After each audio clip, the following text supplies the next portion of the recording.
Ed here with the Digital Digest, and today I wanted to share a quick unboxing and first look at the Gyroor Warrior G2. This is an SUV-style hoverboard as per the manufacturer, who did furnish me with this unit for review purposes. Retails for approximately $300 US.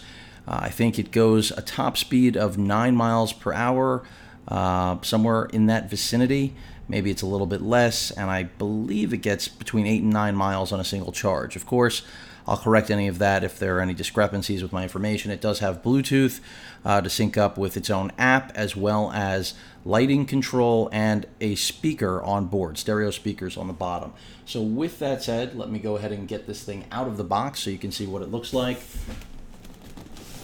It is fairly heavy. This is not a small device. I think it's like 30 some odd pounds. You can see the style there. And the color I went with was white. They do have several variations. I'm going to go ahead and flip this thing around.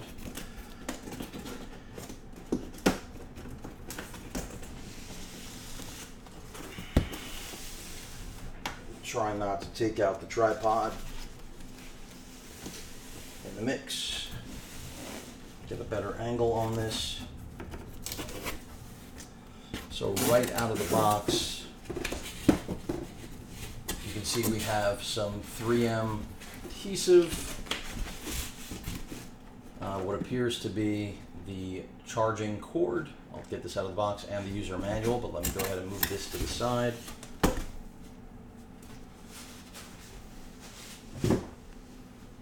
Let's get to what's inside here, which is, of course, the hoverboard. And again, at $300, very affordable, considering, well, if you have any knowledge of what these boards generally go for, then you know that $300 is not an exorbitant amount for a product like this. Now, it's not coming out, and I don't want to destroy the camera, so I'm going to go ahead and put it on an angle, or I may just bring the hoverboard up itself. How about that? Let's go that route.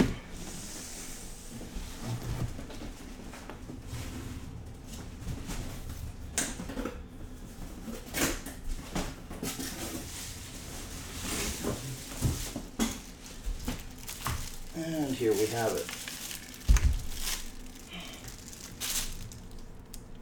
Now again, the hoverboard, from what, at least the information I've seen, you're looking at, I don't know the actual charge time on it, but it'd be very interesting to see.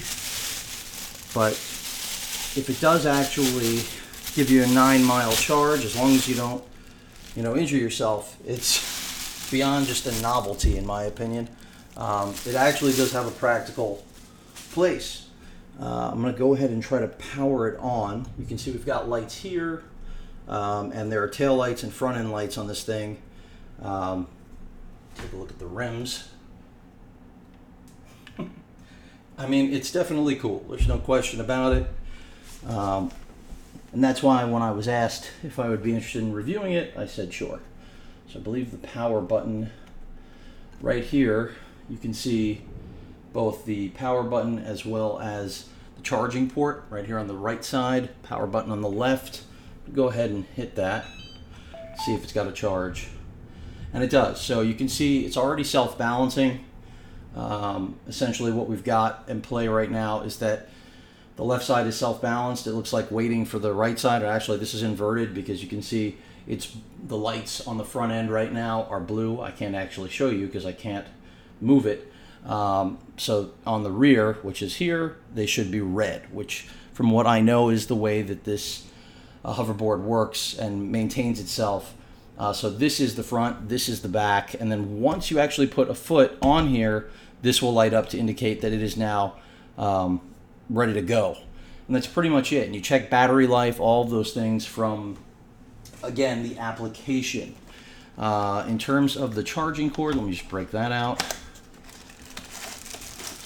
So we have a brick, no surprise there. Really what I was anticipating, considering the size of this thing. There goes that. So fairly straightforward. And again, the port for charging is right there. And then it's all a matter of not injuring yourself, really, and understanding exactly how the hoverboards work in terms of shifting your weight for movement, understanding that your right toes are going to turn your right heel is going to turn you right, just in the opposite direction, etc. And getting accustomed to actually moving on it in every direction. It does take practice. I've done it before. But once you get the hang of it, if the product is solid, then, you know, as I mentioned before, not only can it be fun, but actually serve a purpose.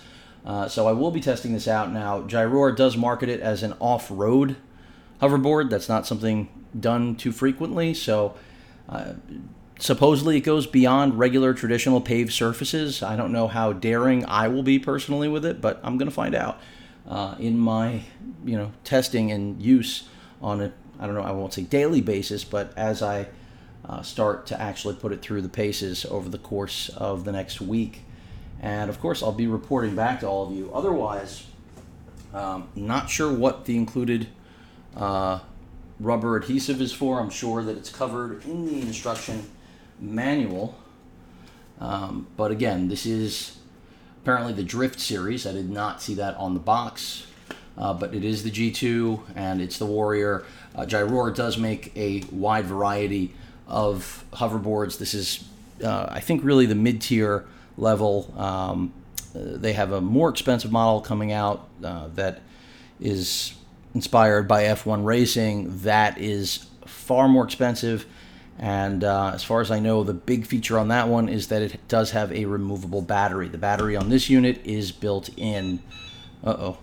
I just actually activated it for a second. Anyway, gonna power this thing down. Again, just holding that button should do it. Should power it off. Let's see. There it is. So now the self-balancing is off, as you can see. And there are the other LEDs. And then on the bottom, you have 2 Bluetooth speakers right here. So again, it'll be interesting. We'll see. Hopefully I don't get injured. I do recommend, if you purchase one of these, using at the very least, wrist guards. You may want to throw a helmet on. I know you always see people on these things with no protection. That's how you end up breaking something. But any questions or comments, please feel free to post them. Hit that like button as usual. Please feel free to subscribe. Later.